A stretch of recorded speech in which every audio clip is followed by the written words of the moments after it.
Now, the South African Depression and Anxiety Group is enlisting its experts to help South Africans deal with issues of mental health, specifically in the workplace. It's hosting lunchtime webinars on Facebook where South Africans can ask psychologists any questions they have. Joining me to discuss this further is Dr. Colinda Linde, who is the clinical psychologist and board member of the South African Depression and Anxiety Group. Good evening, Dr. Linde. I imagine there was something that pushed you to hold these lunchtime webinars. What was it? Well, Business for South Africa, along with CISA, which is the group that all the psychologists belong to, and SADAG, which is a mental health advocacy group for patients, all got together because we had a common purpose, which was all about how do we support what's going on in business and, of course, support human beings. And how do we support the employers as well as the employees? And so Business for South Africa has three parts. It works around economics, it works around labor, and it also works around mental health. And of course, SADAG and CISA are mental health oriented. So we had this webinar, which explained many of the stages of grieving that people are going through, how to support the people who are losing their jobs, how to support people on lockdown, and a whole host of mental health issues. Are you finding that there's a common thread in terms of the issues that people are raising with you? You know, there was a survey done by SADAG. We had over 1,200 people do the survey in April. And what we found that was obviously people with a pre-existing anxiety or depression, bipolar disorder, they were really taking strain through the situation. But a lot of people who lived alone and who hadn't had a pre-existing condition were starting to develop anxiety and depression. And, you know, what I'm seeing is not just at SADAG, but in the practice and chatting with colleagues, is at the moment you can't tell who's got a clinical disorder, a clinical depression, an OCD, and who's got generalized anxiety or who doesn't. Because everybody's washing, everybody's paranoid, and, of course, everybody's going through various stages of loss. You know, there was the pandemic, the loss of people being able to travel, lockdown, the loss of choice, loss of job, loss of security. Even if you still have a job, you don't know for how much longer. So the whole world is dealing with anxiety, depression, loss, and grieving at the moment.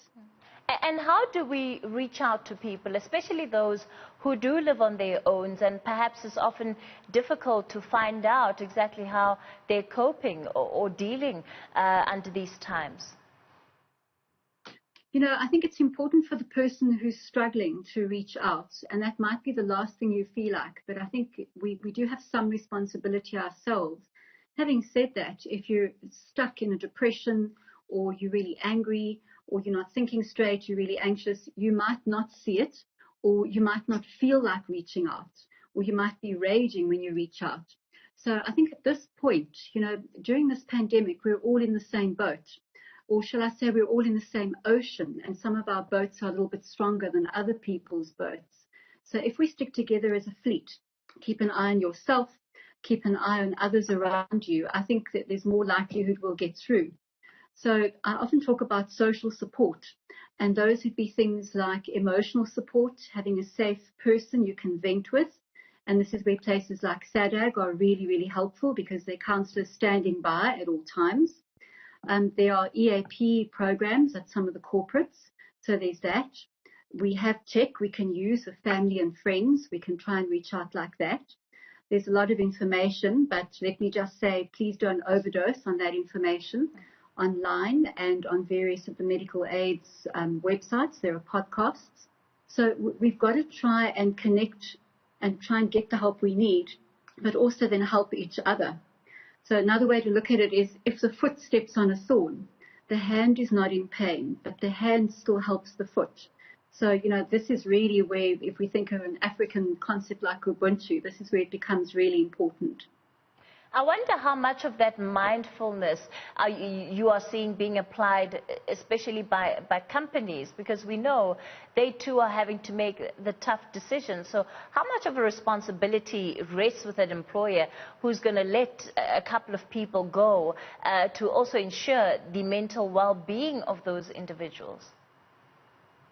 I think it's both sides that if you're somebody who's built up a business or you've built up relationships with people and you've now got to let them go, most people are not doing this personally. They're not doing it because they want to. They're doing it because they need to survive.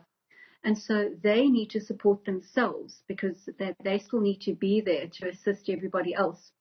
They need to be aware of the people who are leaving, and those people are going to be traumatized. They're going to be in shock.